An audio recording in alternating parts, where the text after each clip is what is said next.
Assalamualaikum warahmatullahi wabarakatuh. Perkenalkan, nama saya Abdul Weta Hasbullah dengan NIM 25000290032. Di sini saya akan mempresentasikan hasil resume seminar kesehatan nasional. Nah, di sini ada dua materi. Materi yang pertama itu disampaikan oleh Bapak Heri Freitag Lupio Muhammad SGZ MSc RD PhD dengan materi healthy trend or healthy life, membedakan tren kesehatan dan pola hidup sehat yang sebenarnya.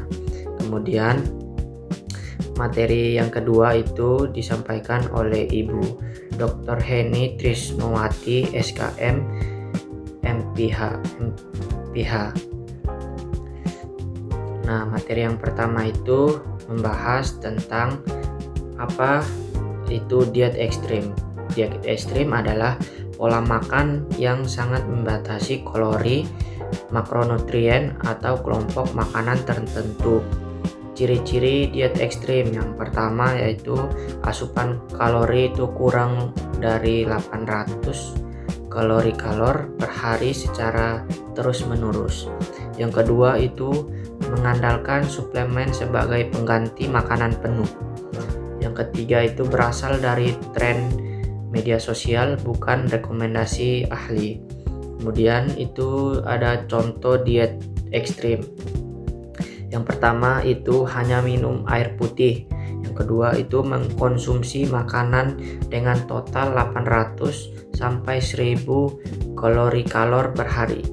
Yang ketiga itu hanya makan satu jenis makanan, misalnya itu hanya telur, buah.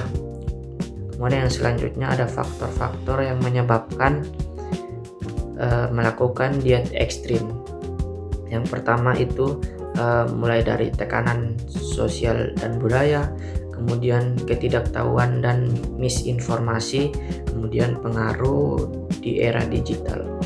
Kemudian yang keempat itu ada faktor psikologis dan emosional. Yang kelima yang tujuan yang tidak realistis.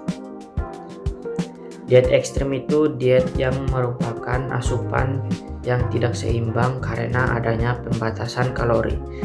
Kemudian ada dampaknya, dampak dari kekurangan zat gizi. Yang pertama itu ada otak dan mood sangat berpengaruh oleh zat gizi. Kemudian yang kedua kekurangan karbohidrat, yang ketiga kekurangan lemak serta omega 3. Kemudian kekurangan protein, kekurangan vitamin dan mineral, kemudian gangguan mental dan emosional. Selanjutnya tanda perilaku makan tidak sehat. Yang pertama itu sering melewatkan waktu makan. Yang kedua menghindar ketika ada yang mengajak makan.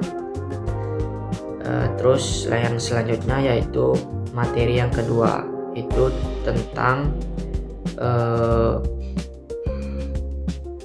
healthy trend or healthy life.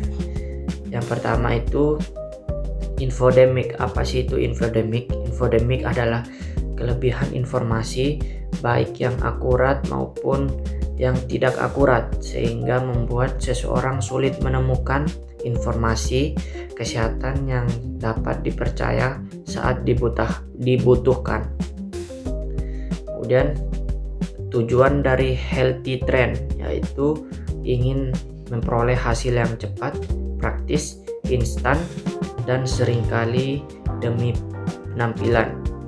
Kemudian dampaknya yaitu hasil hanya sementara, dapat menimbulkan kecemasan, pemborosan, bahkan berdampak negatif terhadap kesehatan. Kemudian tujuan dari healthy life itu meningkatkan kesehatan secara menyeluruh dan kualitas hidup dalam jangka panjang. Kemudian tren kesehatan mudah menyebar itu karena media sosial, influencer, algoritma, FOMO. Kemudian yang terakhir itu perilaku. Kemudian penentu kesehatan. Itu ada perilaku, lingkungan, sosial, ekonomi, dan kebijakan. Kemudian itu perjalanan mencari informasi kesehatan di era digital. Itu banyak. Yang pertama mulai dari Google, bisa cari di Google, TikTok, kemudian influencer, terus keputusan. Kemudian dampak positif media digital terhadap kesehatan. Pertama itu meningkatkan literasi kesehatan, mendukung perubahan perilaku. Yang ketiga memperluas jangkauan promosi, dan yang terakhir itu membangun dukungan sosial. Kemudian ada dampak negatifnya. Dampak negatifnya yaitu penyebaran hoaks dan misinformasi. Kemudian yang kedua self diagnosis dan overclaim. Kemudian yang ketiga perbandingan sosial, dan yang terakhir itu konsumsi dan tidak kritis. Sekian presentasi dari saya. Bila ada kekurangan mohon dimaafkan. Wassalamualaikum warahmatullahi wabarakatuh.